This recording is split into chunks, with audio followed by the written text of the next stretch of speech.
Kids Playground. Hooray! This is the Darren Harris Podcast. Here's your host, Darren Harris.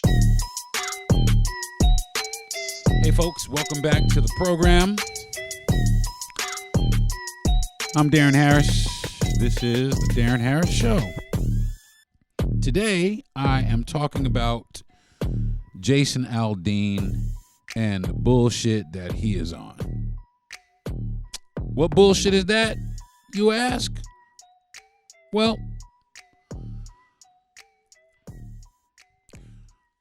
he's got a song out. It's not so new, but he just put out the video for it the other day. The name of the song is called Try That in a Small Town. And the song was pretty popular. It still is very popular. Well, the other day, he put the video out to the song. And he shot his video in front of a place where a man was lynched. In front of a courthouse where a man was lynched. A black man was lynched.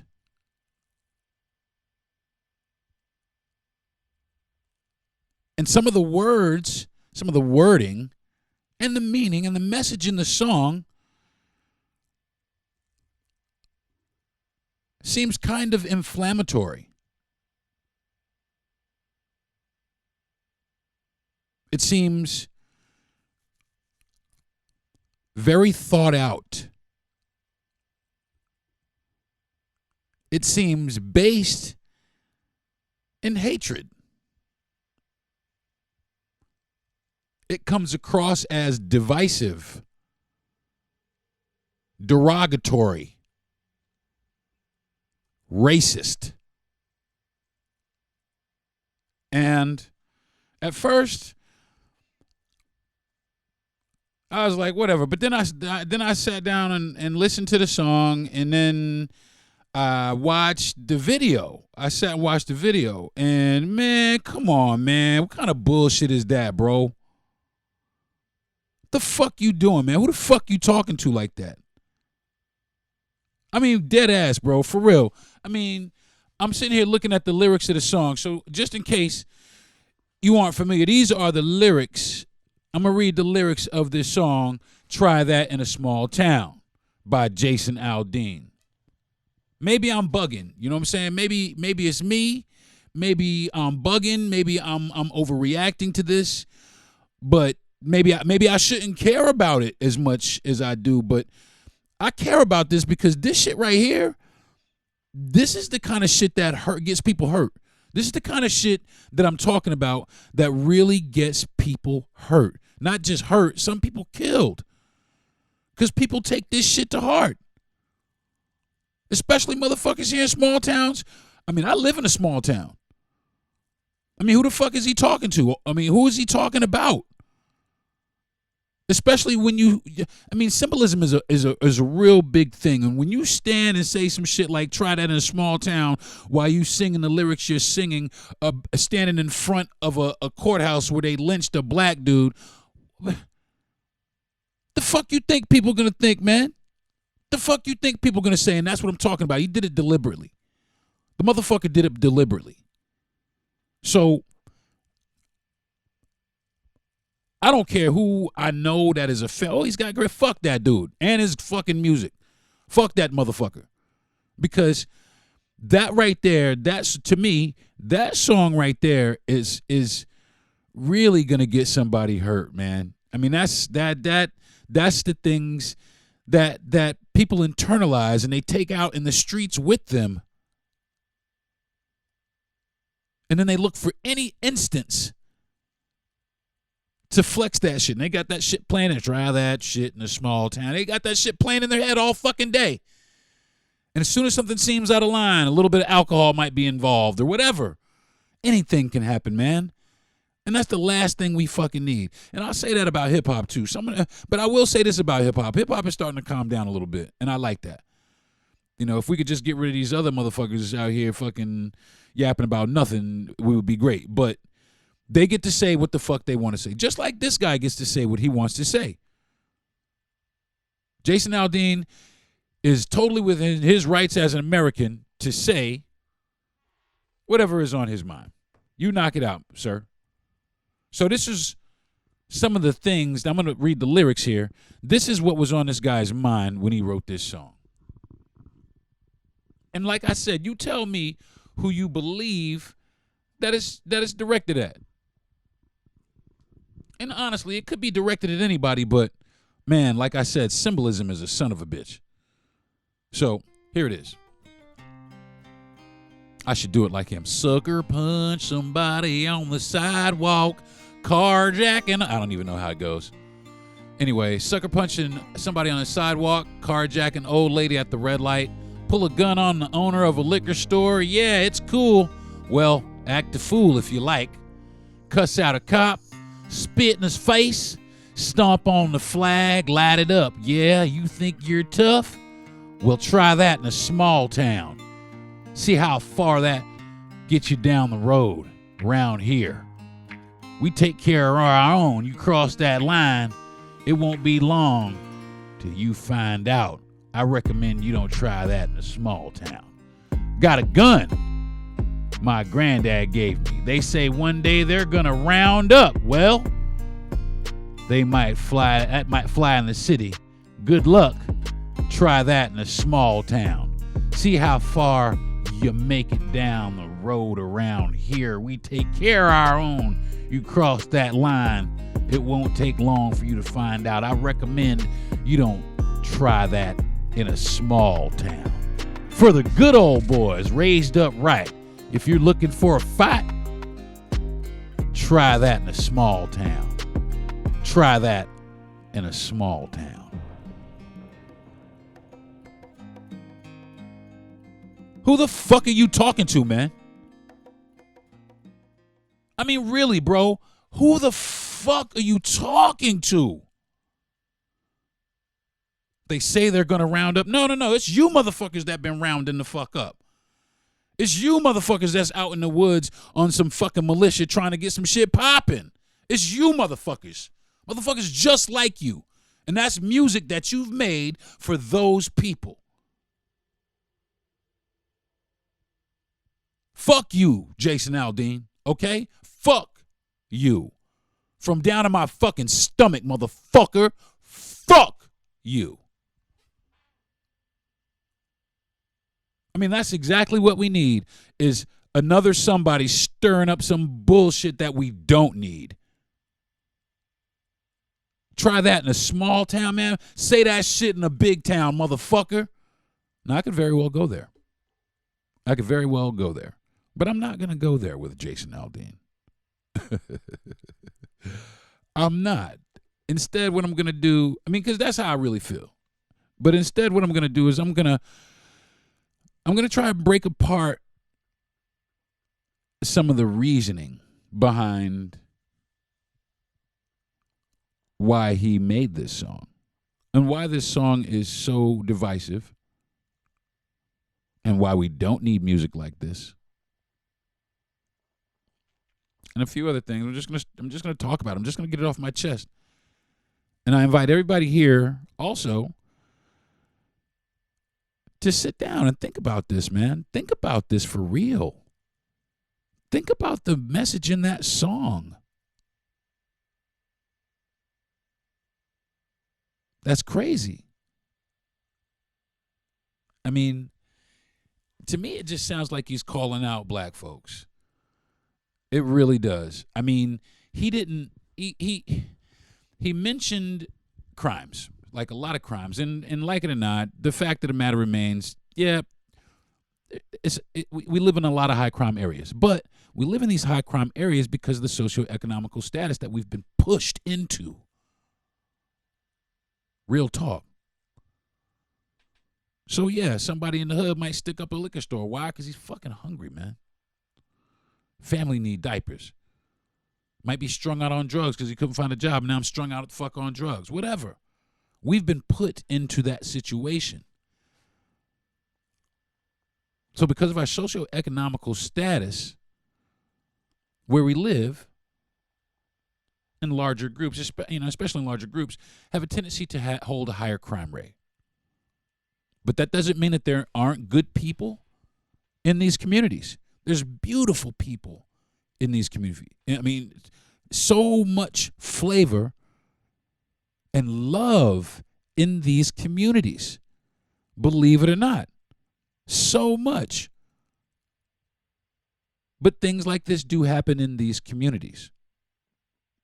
But I'll tell you what else. I'll tell you something that happened in one of these communities that he didn't mention, that he didn't talk about. Something that happened in one of these largely African American communities in Buffalo.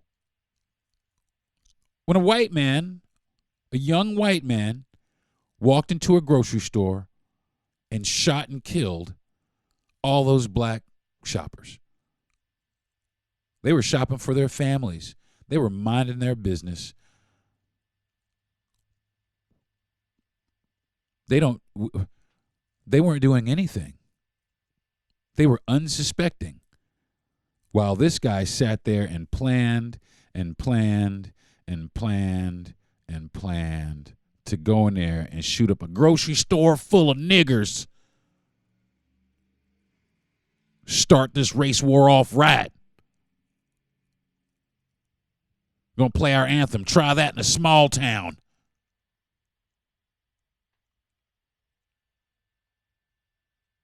See what I mean, man? That's just hate. I mean, I get that you are proud of where you're from, Jason. I really do, man. I really get that you. I mean, I'm super proud about where I'm from. Ask anybody that knows me. I'm super proud about where I'm from. But where I'm from, we don't necessarily go out and broadcast that shit like that. You know, we ain't calling nobody out. We ain't call y'all out. We might rap against each other and battle each other and all kind of shit like that, but that's in our community amongst ourselves. You know, Jadakiss might have beef with Cameron. Jay-Z might have beef with Nas. You know, Eminem might have beef with whoever. But that's within our community, okay? That's within our community. We don't tiptoe outside of those lines. We don't step outside of those lines by calling out somebody else. Now, man, you didn't say anybody by race, didn't call anybody by name or ethnicity, religion or any of that. But, man, we ain't stupid, bruh. We ain't stupid, motherfucker. We know exactly who the fuck you're talking to.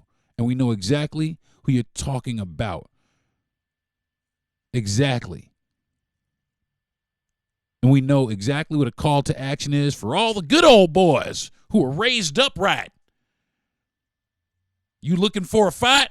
Try that here in a small town. Man, that's a call to action if I ever heard one. Come on, man. We don't do that to y'all.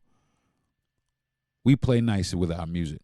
And if we do play dangerously with our music, we play dangerously with each other, which really, at the end of the day, has nothing to do with you, Mr. Aldean. You know, and I know you sitting there watching the news and watching your social media, people walking up, you know, with all these little challenges. And that's where you got the motivation or the inspiration to make this song. You're sitting there watching the news, just like I do. I sit there and do the same thing that you do, Jason. I sit there and I watch my TikTok or my Instagram or all these feeds, and I sit there and watch the news. I read articles. I look at the internet. And I see all the crazy shit that's going on in our country. Now, I'm not even speaking around the world. I'm just speaking in our country. Especially with these red states, and I don't want to turn this into a political thing, but man, that's really where it seems to be a hot button. Issues concerning black people and people of color. It is blatantly obvious that these red states do not want equality for black people. Black or brown people. They fucking with the Mexicans too. But they don't want equality for black people especially.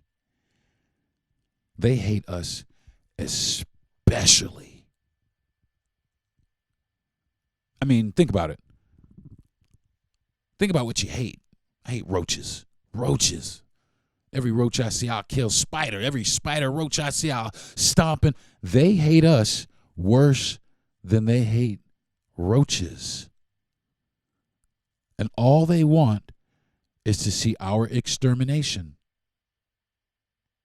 Either that or for us to leave this soil that they call their own, that they stole from the Indians.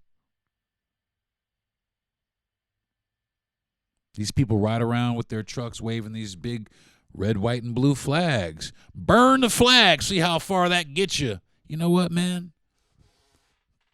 To a lot of black people here in town, newsflash, not even in town, in the country, newsflash, for a lot of black folks, that flag has represented nothing but pain and anguish. And they have every right to feel the way they do about this flag. We are the most disenfranchised people in the world. These people stand behind this flag and preach liberty and justice for all, and we love Jesus. All that. Meanwhile, the only thing they want for me and my kind is to cease to exist. So when you put tools, I'll call it, tools, training aid, I'll call it, songs like this, what you do is you perpetuate the negative position that people have formed against black people, especially in a small town. Now, don't get me wrong.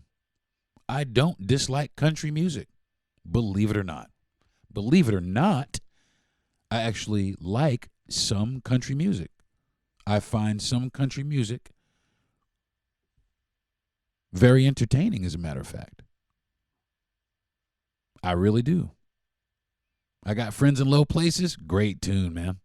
I got friends in low places. Hell yeah. Some of the songs I absolutely dig. There was a song called One More Day. Man, I forgot the name of the group. It'll come to me, but that's one of my favorite songs, country tune. And I'm Captain fucking hip hop in here. Really. I'm not playing. But country music, like you making Jason, bro, I don't think there's any room for it. Just like y'all said, there was no room for certain music that we made. I don't think there's any room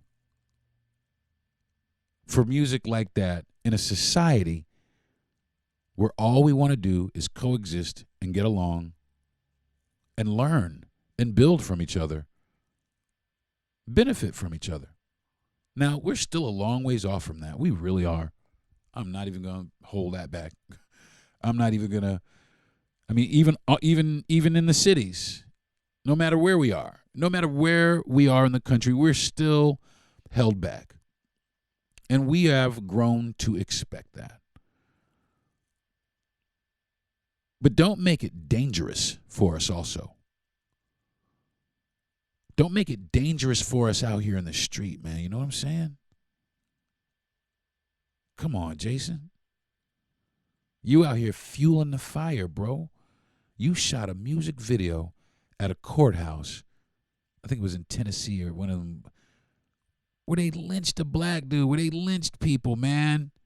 singing Try That Shit in a Small Town while you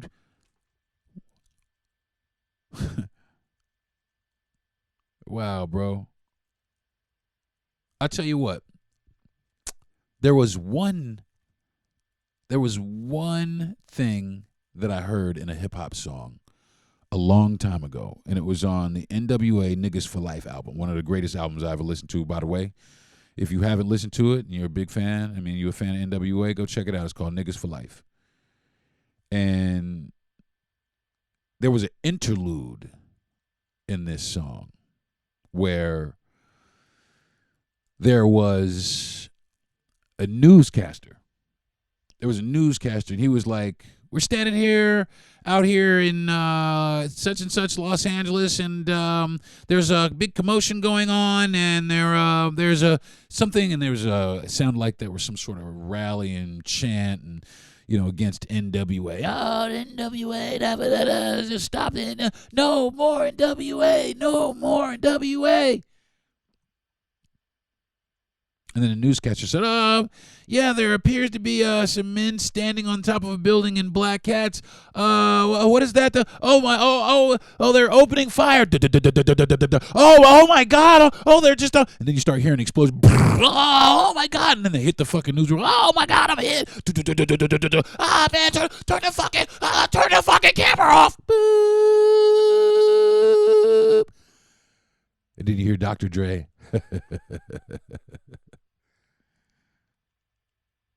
That was the only thing that I've ever heard that was really graphic, especially at that time, really graphic in hip-hop.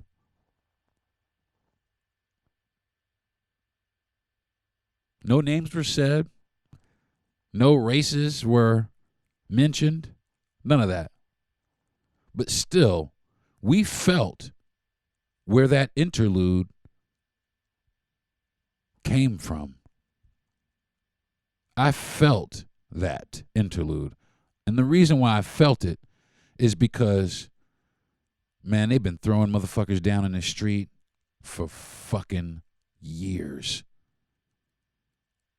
They've been, just beating people to death, breaking up families, dragging people down the road, shooting people for jogging, kidnapping motherfuckers for working while they working out, just shooting up grocery stores, just out here killing us. And you giving them more fuel and more confidence to stand up. I'm standing up, man. I ain't backing down or nothing. I ain't scared of nothing, especially not you motherfucking niggers. Come on, Jason. The fuck you doing, man? The fuck are you doing? And who the fuck are you talking to? That's what I really want to know, man. I tried not to let this be, a podcast where I really kind of got upset, but this is upsetting. It's very upsetting because it makes, I live in a small town, man. I live in a small town, and you know what's funny about that? I live in a small town where I'm related to a lot of people. My nephew just had another baby. There's a lot of people here that I'm related to, young ones. And they live here in this small town also. But you know who else lives in this small town? People who love that song, Try That in a Small Town. And you can feel it. Even to this day, 2023, I graduated high school here. And I graduated high school here in 1988. As a matter of fact, my high school reunion is coming up here in a couple of days, but that's another podcast. But even in 1988, coming up in here, like back in these days, my grandmother lived here, my great-grandmother lived here, my mother lives here, my aunt lives here. Like I said, I'm dug in here. My whole family's from here. I cannot tell you how many times, I can count them on both hands and probably a couple of toes, how many times I've been called nigga in my face right here in this town. And there's that tension. And there's always been that tension. And that tension is still here. We play nice in public. Yeah, we go sit down in restaurants and eat together. Things like that. You might see one or two of us hanging out every now and then together. But mainly, it's still 1856. They really want it to be. You can feel it. I feel it every day. It's one of the things that gives me great anxiety. Great anxiety. Leaving my house. Just leaving my house. There's so many police here. There's so much policing here. And there's a lot going on here. There's a lot going on here in these neighborhoods.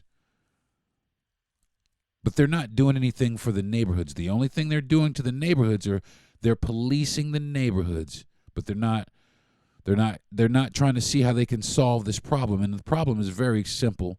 Give us the same things that you give yourselves. And when we build it ourselves, don't tear it down. Don't do that. Just don't. Let us be.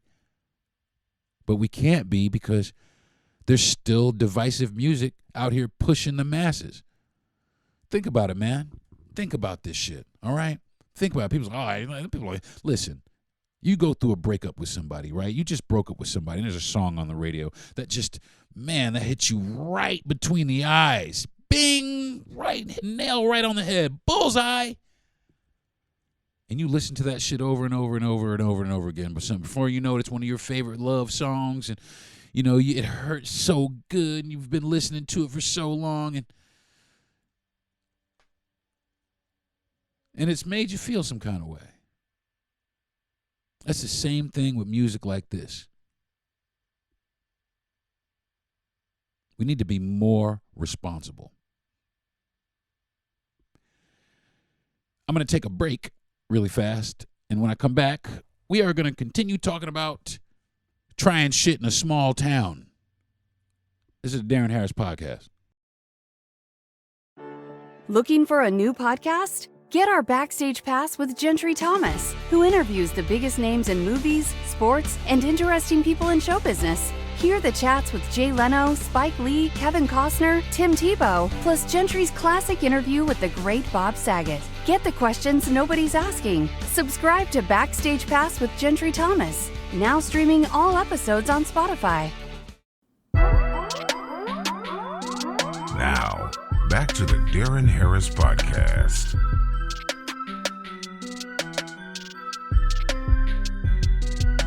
Hey folks, what's up? Welcome back. Talking about Jason Aldean and the bullshit he is on today on the Darren Harris program.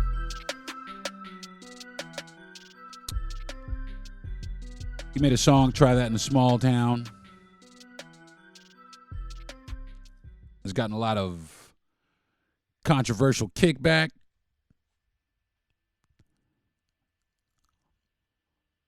A lot of kickback, as a matter of fact. I want to shout out CMT, Country Music Television. I want to shout them out right now and say what y'all did was absolutely dope, because really what they did is as soon as it came on, they pulled that bitch right off the air. And that behind that, some others have already pulled it off the air. But you can still view it on YouTube if you want to. That's where I caught it. I saw it on YouTube. The official video. I went to the official video because I wanted the official word of what happens in small towns. Well, I'll tell you, Mr. Jason, what goes on here in this small town. And I'm thinking that this small town is like the small town that's right next door to us, to the north, and the small town to the south of us. The small town to the east of us, I believe, is like this too. And the small town to the west of us, I absolutely know is like this. And if it's like this in these small towns, I'm willing to bet it might be pretty similar in the small town that you're talking to. So I'm going to let you know what goes on in this small town, or what has gone on from my own personal experience. I can't speak for anybody else, but these are my own personal experiences that have happened in just this small town. I've been to other small towns where things have happened to me as well. But these are the things that have just happened to me in this small town. From from the things that I can recollect right offhand. And I'm sure there are plenty more that I have suppressed and suppressed. So I went to high school here. I graduated high school here, and I had a couple of good friends. I have a friend named Thomas Handley and another friend named Axel Wan, and my name is Darren Harrison. It was a white guy, a black guy, and a Latin guy. And we hung out all the time. Great friends, man. Great guys. We got in trouble together. Great guys. Well, one night, me, Thomas, and Axel are hanging out, and it's late, and we're hanging out, and we pull into the Crystals restaurant parking lot to get us a few crystals. So a pickup truck with 3 good old boys pulls up next to us, and they're kind of giving us the eye, and I think I come out with some crystal burgers, and we're kind of sitting there, and they're giving Axel some shit, and next thing you know, these guys are trying to threaten Axel. So we get in the car and decide that we're going to leave. So we pull out of the parking lot, and they pull out behind us. And we changed lanes. They changed lanes with us. We changed lanes again. They changed lanes again with us. We sped up a little bit, and they sped up more. And they sped up more, and we sped up a little bit more. And before you knew it, they were chasing us. We were high school kids. These were grown men. 3 grown good old boys on a Friday night looking for some entertainment. And it was 3 high school kids. And they were really looking at me and Axel. They weren't really looking at Thomas. They were really looking at me and Axel. They were looking at me really hard. And they chased us. And they chased us. And they chased us for about 15 minutes, 20 minutes. We were scared. We were screaming, oh, man, we can't get. They were trying to hit us with things. They were trying to run us off the road. All kinds of shit, man. All kinds of shit. And finally, it hit me like a bolt of lightning. I'm related to everybody in this town. I said, drive down Railroad Street. Railroad Street is a street where there was a nightclub called the Electric Eye on that motherfucker where you could get the best pork chop sandwiches in town. My auntie, she used to date a guy who worked at one of these places. And I just told him straight like this. I said, drive to Railroad Street. What? Drive to Railroad Street right now. And these guys chased us, and we turned right down Railroad Street. And they turned down, and we got out the car. We stood there and got out of the car, and they rode right on by us because they had no choice, because they were out of their element, because now they were in my element. They were where my people were in force. And they rode on by, turned on out of there, never saw them again. But I swear that happened to me. And if you don't believe me, I got a couple of friends that can corroborate the story. Now, that's just one incident that happened to me. There were several others. I have other friends in this town. Now, this is the same town that I'm in now. After high school sometime, I got a job at a place called Shenanigans Lounge. It was a pretty cool place. That I thought about. I never have been inside, but when I understood what was inside, I was like, this is kind of bullshit. Because really what it was a bunch of old, drunk rednecks drinking till they can't stand up every day. Well, my best friend had a great idea. For some reason or another, he started working at this place. And he said, I really think I could pack this place out with a guy. But we'd have to change the music format. I think it would work out. I know this guy really well. He's talking about me. And he brought me into this place as the DJ.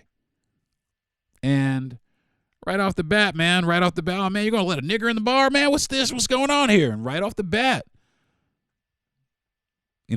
people that worked there were immediately like, oh, this ain't that place no more, which they stood up for me. And we went on to pack that place. And I made some great friends in that place. I made some great friends in that place. I was able to integrate that place. But it really started out with, man, you going to let this boy in here?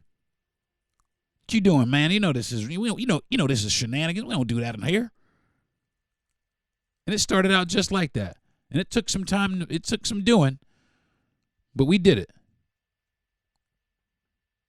So I met some friends there and had a really good friend named Ron Rouse, really good friend of mine. I had left town for several years after that. And I had come back to town to visit some people, and I was out with my friend Ron. And we stopped in another bar out there called Hangar 7. And we walked in the bar, and we were sitting there, and we were playing a game of pool. And we had gotten a pitcher of beer, brand new pitcher of beer. We're standing there, we're laughing, having a good time, catching up. And I noticed there were some guys over in the corner. They jumped up and walked. One of them walked over to me, and he said, "Pardon me, but what the hell are you doing in here?" Just like that. Cool as a cucumber. I am not exaggerating, not lying. Just, "Pardon me, but what the hell are you doing in here?" And I said, well, I was kind of naive at that point. I didn't really realize what he was talking about. I said, I'm in here having a drink with my friend, that I hadn't seen him in a bunch of years. He's my best friend. I hadn't seen him in a bunch of years. And he said, well, this ain't the place. And right then, I knew exactly what he meant. So I turned into him. I had a pool cue in my hand. I turned into him, and I said, "Oh, yeah?" And my friend Ron grabbed me by the arm and said, "Come on, Deron, let's go," because there was a bunch of other bikers in the corner, and they were all just waiting. My friend Ron grabbed me and said, "Come on, Deron, let's go." Ron is a white guy, by the way. "Come on, Deron, let's go." And we left. But as we were riding down the road,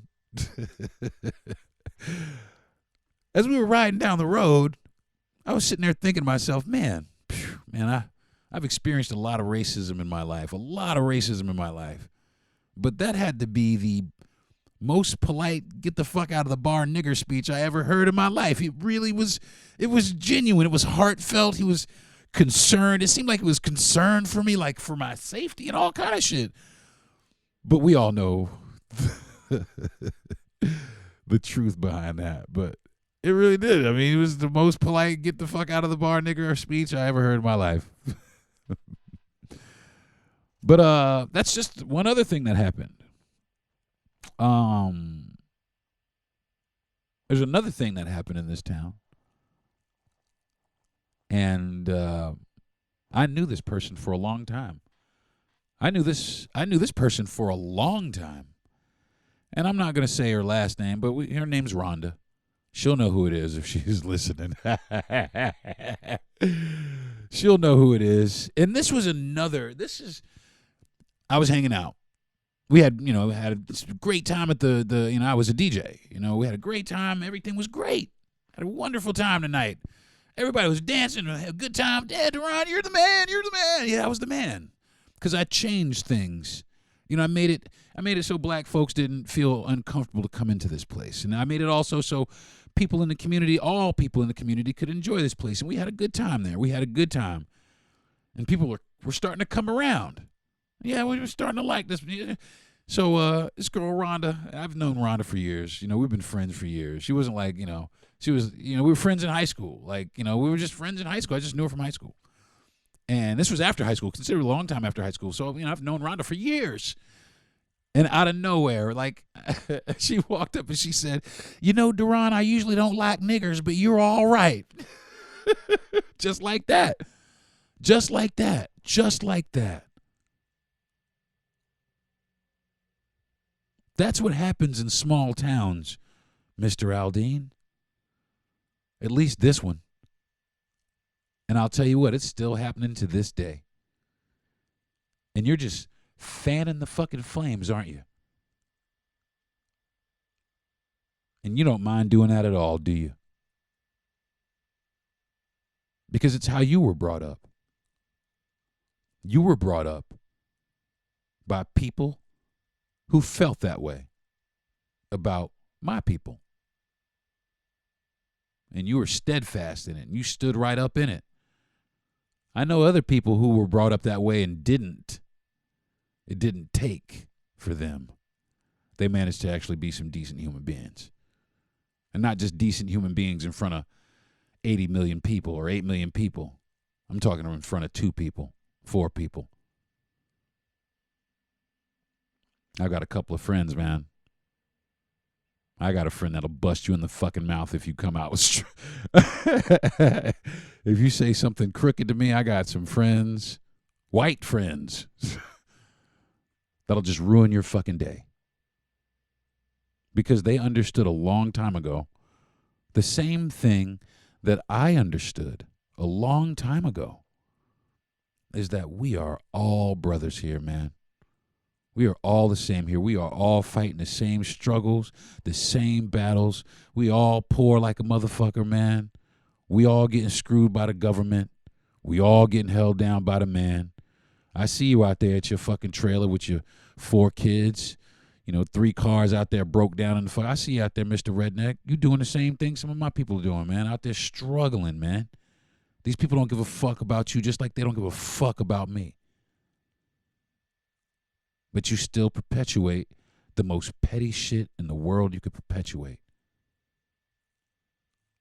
It's so ridiculous, man. It's so archaic. I mean, we got enough politicians in this country trying to set our country backwards. And in some fronts, our country's been set back 50 or so years, man.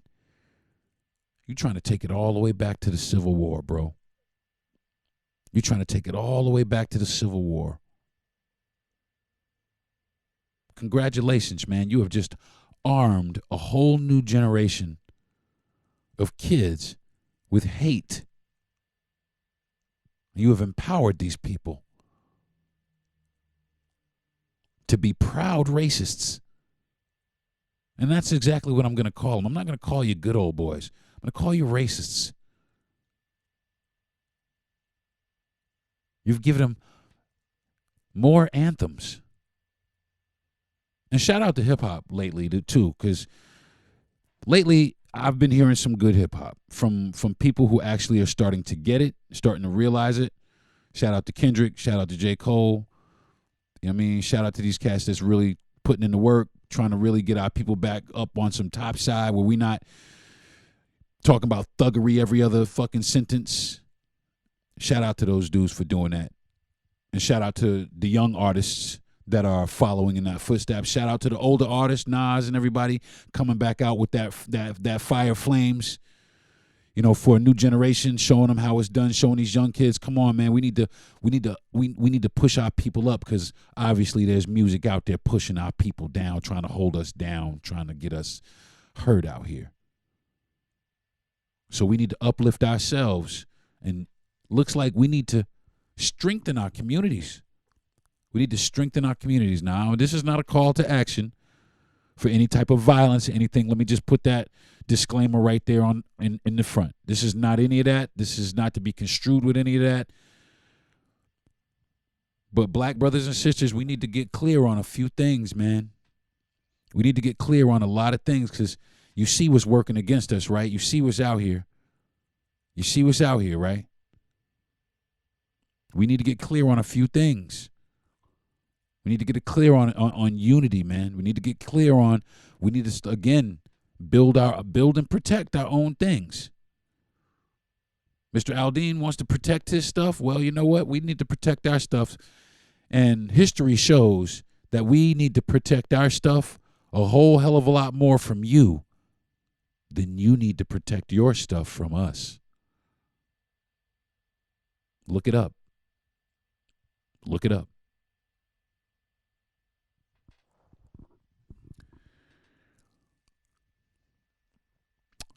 His wife chimed in and said, she tweeted and said, well, before she tweeted, he tweeted. And he said, that's not what I meant. Of course you're going to say that.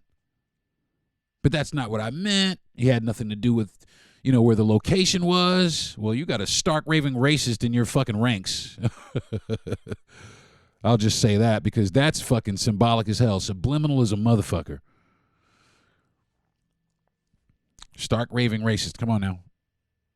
But he went on to say that he meant that it didn't matter what creed or color it was in our neighborhood. If any people came around trying to pull any of that type of stuff. All the people in our neighborhood and all the people in our small town, we would band together and protect our small neighborhood. Well, that's everybody. That's everybody. It's every place. It's every place. It's every place in the world.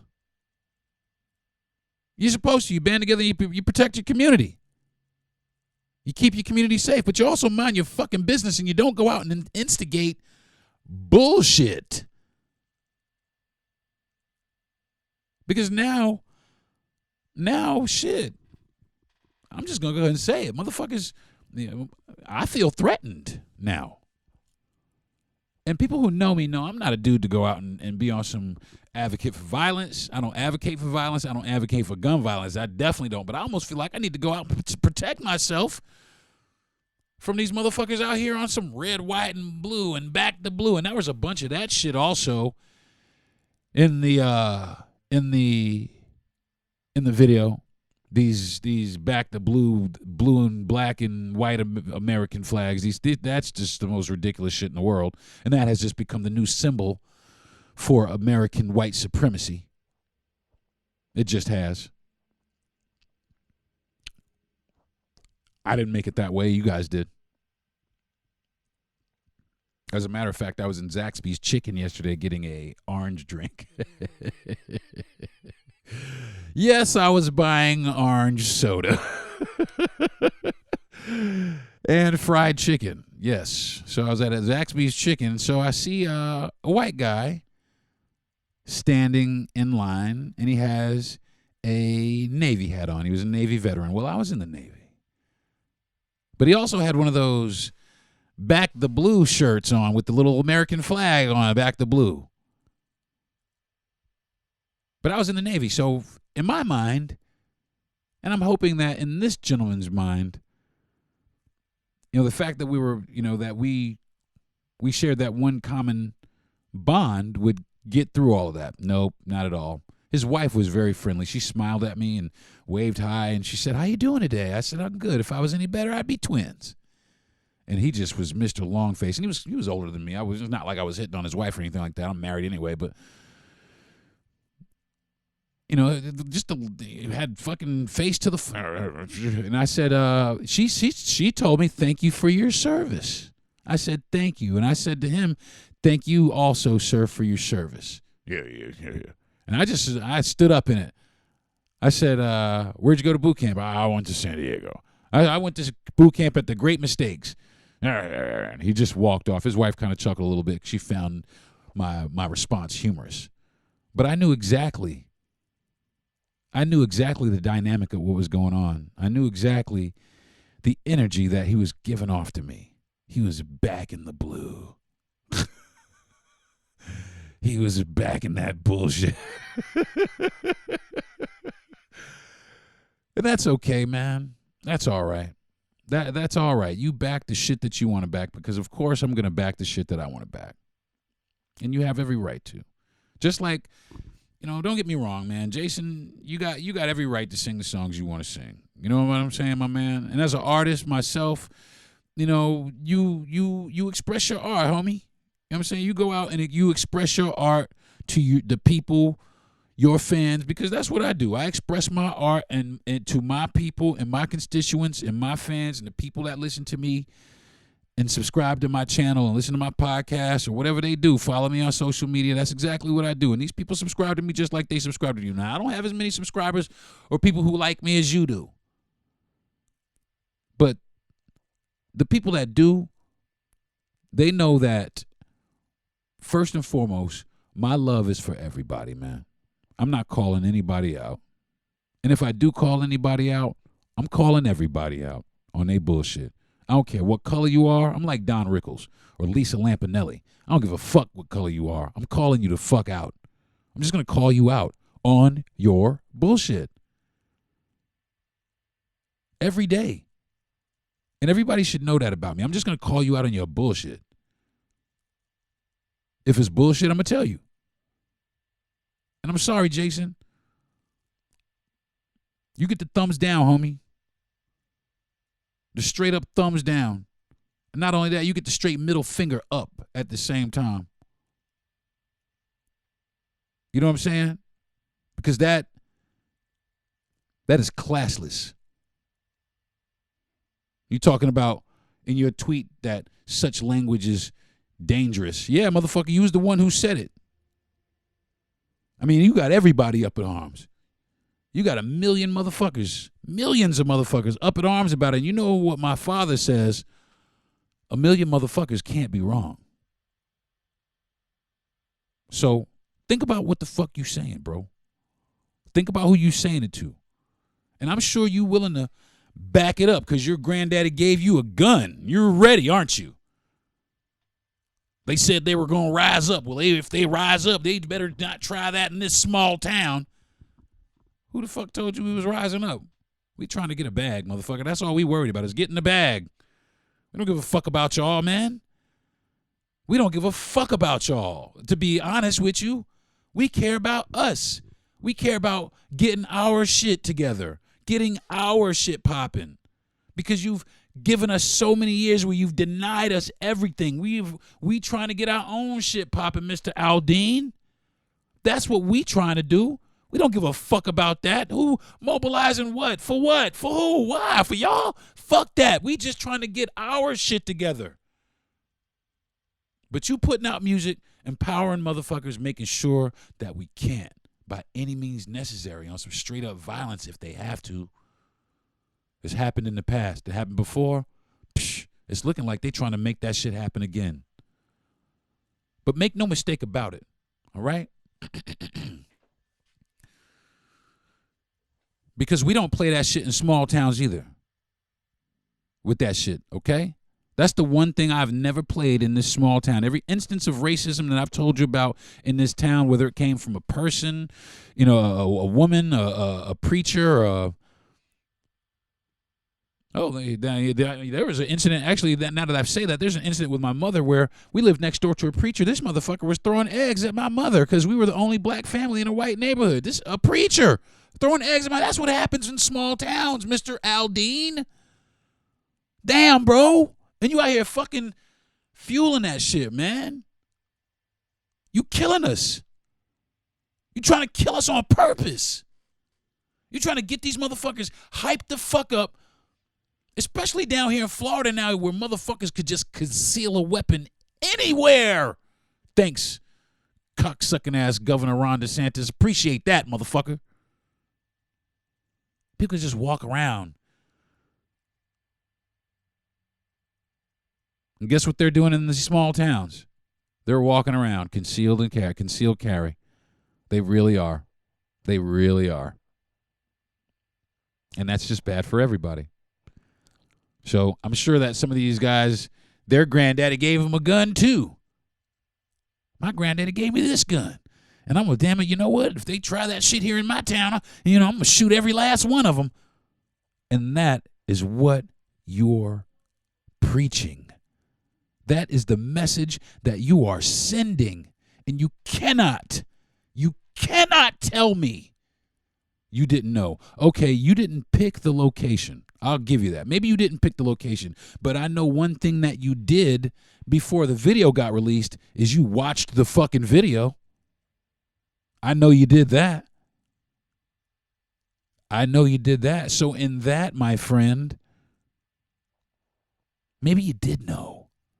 Maybe you just didn't care. Or maybe, just maybe, you were trying to send a very specific message to a group of people specifically. And I don't give a damn what anybody else says. You can come on my fucking show and debate me. I believe you did it on purpose. I think you did it on purpose, motherfucker. I really do. And I have none. And I know you don't care, and that's fine, because I don't give a fuck either. I have no respect for that. I got no respect for that. I got no respect for somebody who'll sit up and preach about violence. I mean, that's pretty much lynch mob justice. That's lynch mob justice right there. Try that shit in a small town, me and my good old boys. That's the fucking lynch mob right here in front of this fucking courthouse that you lynched a black dude in. Come on, motherfucker. You cannot tell me that you didn't fucking know.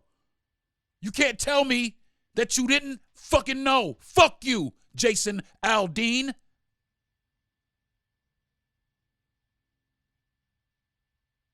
I'm dead ass, bro. It's the most ridiculous shit in the world. If we did some shit like that, the world, I mean, holy shit. I mean, and don't get me wrong. Don't get me wrong. He's getting a little bit of pow. But he's still going to be upheld by his, but they would make sure that we never released another album a day in our lives. Not another stitch of music again.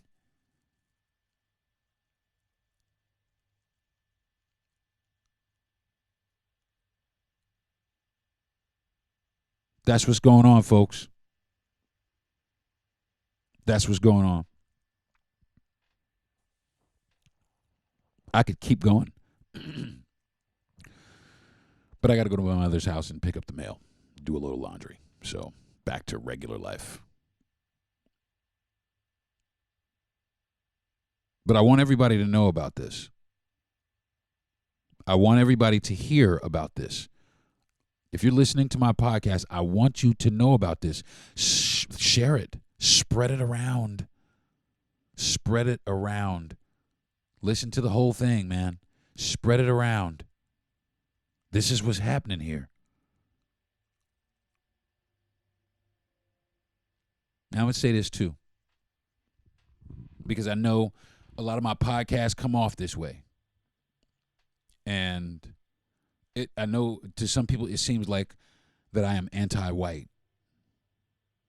That I'm anti-white. That anything white people this, white, and everybody would think that I am anti-white. But I am not anti-white. I am just pro-black. And I'm that more than anything else. This has been the Deron Harris Podcast, folks. Thank you for listening. I want to thank my wife and my parents for being the best wife and the best parents that I have. My parents, and I will tell you, I do have some great parents because my parents raised somebody who don't take that shit and will stand up against it. And I'm proud to be who I am. And I'm proud to stand up and take up this fight. I'm proud of this. I'm proud to stand up and challenge any shred of racism towards my people, man. And I don't care who it comes from, including my people. So I want to thank my mom and dad for that. I want to thank my best friend, Jay. Thanks, man. I appreciate you, bro, for producing my show and making sure that I'm on point every week. I want to thank Gentry Thomas, the man who makes all of this possible and allows me to broadcast my message to all of you. And, of course, I want to thank all of you for tuning in every week and listening to my podcast. I hope that I'm giving you better content. I'm really trying. So I want you to know that I appreciate every listen that I get, every download I get, and I take it all very seriously. I don't step behind this mic. I don't crack this microphone and take this lightly. I don't just get up here and, these are things that really affect me. These are things that affect my mental health and my mental well-being every day on a daily basis. So this is why I talk about heavy subjects. I try and talk about heavy subjects. And trust me, I'll get back to the light shit as soon as I get through this shit. But there's a lot of shit here that's got to be said. And this is what I'm going to do to try and help. This is what I'm doing to try to effect change in a positive way for not just my people, but for all people, man. We don't need shit like this, man. We don't need divisive music like this on any front, on any front. Not hip-hop, not rock and roll, not country, not folk music, not fucking house music. Could you imagine some hateful house music? That would just be some hateful house music. I'm going to write a joke about that. This has been the Deron Harris Podcast, folks. Thank you for tuning in. Join me next week when I'll be talking about God knows what. Peace. You've been listening to the Deron Harris Podcast. Subscribe to the show, give a good rating, and everything you need to know is at DeronHarris.com.